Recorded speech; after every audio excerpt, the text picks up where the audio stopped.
Lucky Strike released in cinemas on Friday the 17th of July.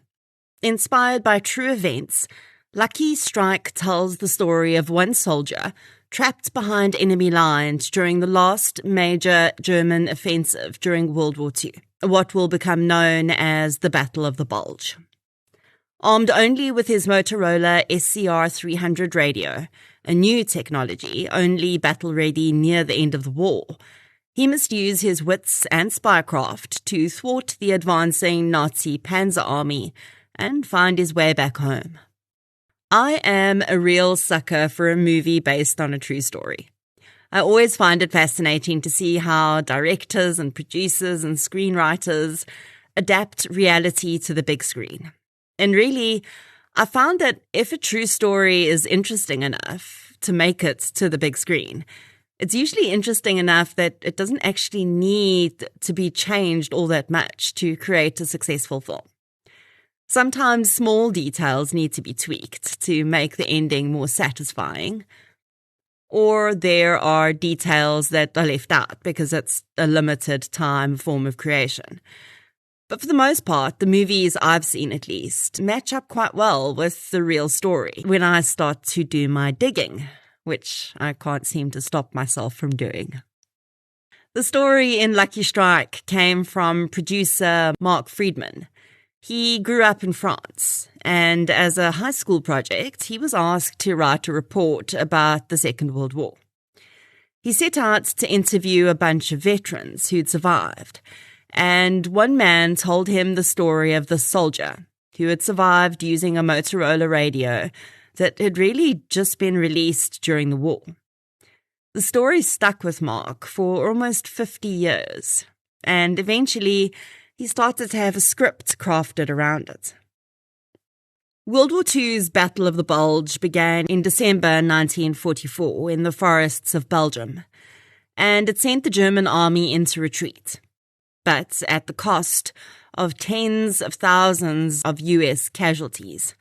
Among them was the units that the movie centers around. I think that when we think about war today, it all feels really distant. We've seen a lot of conflict cropping up across the globe over the last few years, and a few situations that feel like they could well tip over into a third world war. But war today feels different from what we've seen in the first two world wars. For one, it feels like there's a lot less physical one-on-one combat and a lot more button pushing with remote weapons and drones. So this might even make it easier for us to forget the human cost of war. One survivor of the Battle of the Bulge, Jim Sharp, who was 101 last year when he told his story to a journalist, provided a stark reminder of just how brutal war is when he described how both of his brothers had gone to World War II before him, and both had died.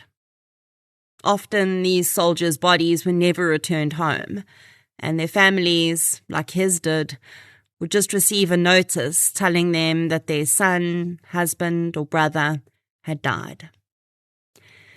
So even though it might feel like we've had a lot of war movies, and perhaps particularly many centered around World War II particularly, I think Lucky Strike is very timely and a stark reminder of the true brutality of war, how human beings remain scarred by it even decades later, and how one man's story of survival can be a reminder of how important it is for us to ensure no one has to face such a situation ever again. Lucky Strike stars Scott Eastwood, Taylor John Smith, Colin Hanks, and Anjanou Ellis Taylor, and is out in cinemas countrywide right now.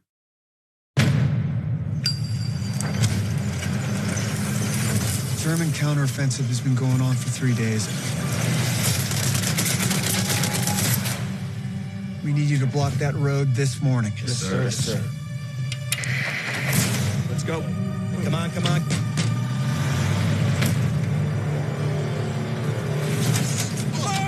Sorry, sir. You do realize we have 400 pounds of explosives back there, right, Murph?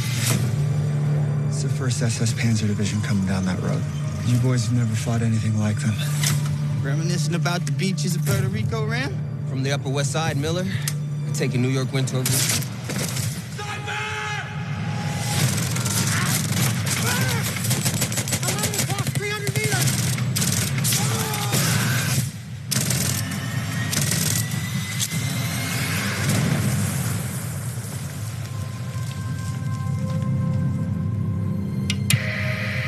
Dauntless, this is Derek 06. Vehicle's broke. All my men are dead.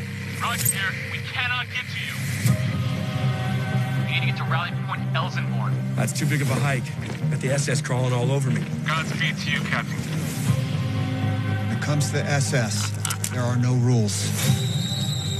They're not soldiers. They're murderers.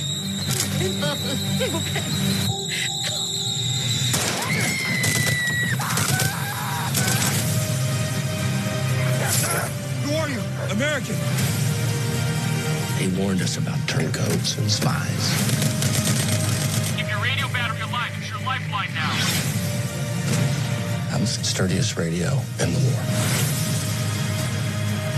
80 years from now, everyone will know what happened in that battle. But will they understand it? I hope they do.